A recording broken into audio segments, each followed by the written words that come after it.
She wore the uniform of honor, a symbol of years spent serving her country.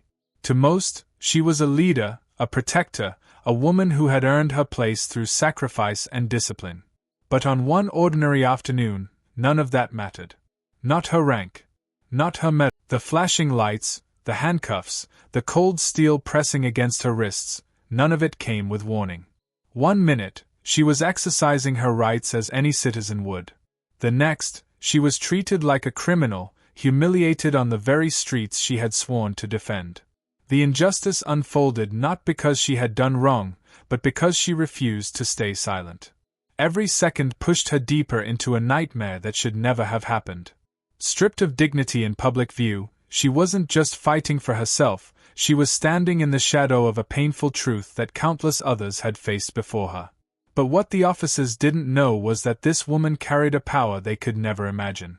And with one phone call, their world was about to collapse. So how did a single moment of arrogance lead to the downfall of men in uniform? And how did one woman's courage turn humiliation into justice? This is a story you won't forget.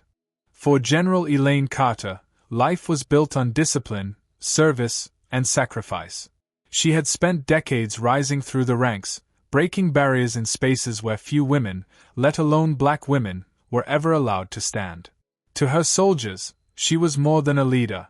She was a mentor, a steady hand in chaos, the kind of figure who inspired loyalty not through fear, but through respect. Away from the battlefield, she carried herself with quiet pride.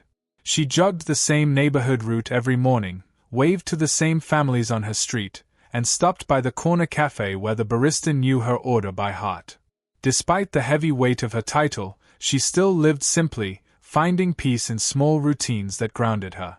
Her life, though demanding, was steady, predictable, even. And that was exactly how she liked it. But beneath that calm rhythm, there was always an unspoken reality. The parking lot was nearly empty, the late afternoon sun casting long shadows across the asphalt. General Elaine Carter moved with her usual quiet confidence, head held high, steps measured. She had no reason to expect trouble. But trouble, that day, found her. The flash of red and blue lights came first, slicing through the calm. A patrol car rolled in quickly, tires crunching against the pavement. The handcuffs came out fast, the cold steel biting into her wrists before she could fully process what was happening. Her body tensed, not out of fear of violence, but from the sheer disbelief of it all. She heard the click, the finality of the lock, and with it, the crushing realization that she was being treated like a criminal. Passers-by stopped, whispering, some pulling out their phones. A few gasped when they saw her uniform, the insignia on her jacket, the unmistakable stars of her rank. But still, the officers didn't hesitate. They pushed her toward the car, ignoring the murmurs, blind to the gathering eyes. Inside, Elaine's heart pounded. Not from panic, she had faced chaos in combat zones before, but from the injustice, the humiliation. She had stood before enemy fire, and yet here she was, stripped of dignity in the very. And then came the words that sealed their fate. One officer leaned in close, voice low but venomous. Out here, your rank means nothing. You're just another mouth that doesn't know when to stay shut. It was more than disrespect. It was degradation. And they had no idea who they were dealing with. Elaine steadied her breath. She knew she couldn't let anger consume her. Not here. Not now. But she also knew this couldn't end in silence. With one decision, one call, everything could change. But would anyone believe her? Would anyone act before this moment became just another forgotten injustice?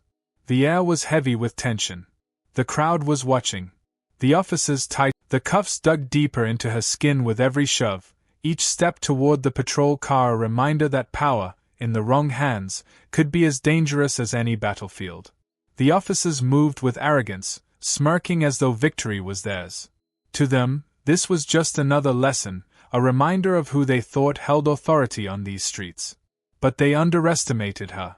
General Elaine Carter's voice remained steady as she demanded her phone. At first, they laughed, mocking her request. "You're not calling anyone," one officer sneered. Yet the crowd had grown thicker now, cameras raised, eyes wide in disbelief.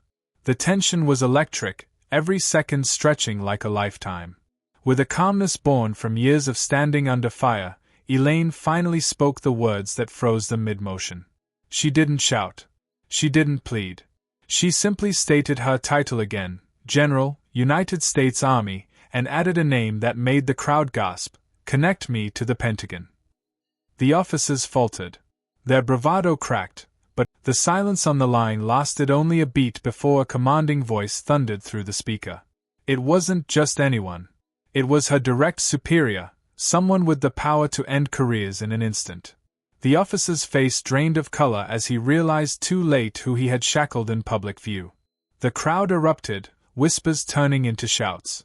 Phones captured every second, the sight of a decorated general, restrained and humiliated, The officer's arrogance evaporated the moment the Pentagon's voice thundered through the phone. Orders were swift, undeniable, release her immediately. The cuffs came off, but the damage was already done. General Elaine Carter stood tall, wrists marked by steel, dignity bruised but not broken. The crowd erupted in outrage, their phones capturing every second of the reversal, the moment authority met a Within hours, the story spread.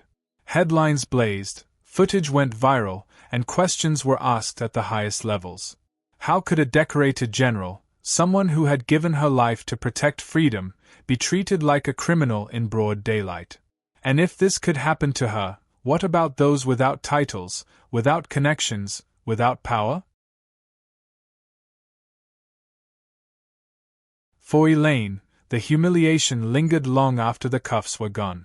She had faced enemy fire abroad, but this betrayal, on her own streets, at the hands of those sworn to protect, cut deeper than any wound. It wasn't just personal. It was systemic. A reminder that for countless black men and women, respect was conditional, justice negotiable, and dignity far too often denied. The officers would go on to face consequences. Careers ended. Reputations shattered. Yet, the scars of that day weren't erased with their dismissal. They remained etched into the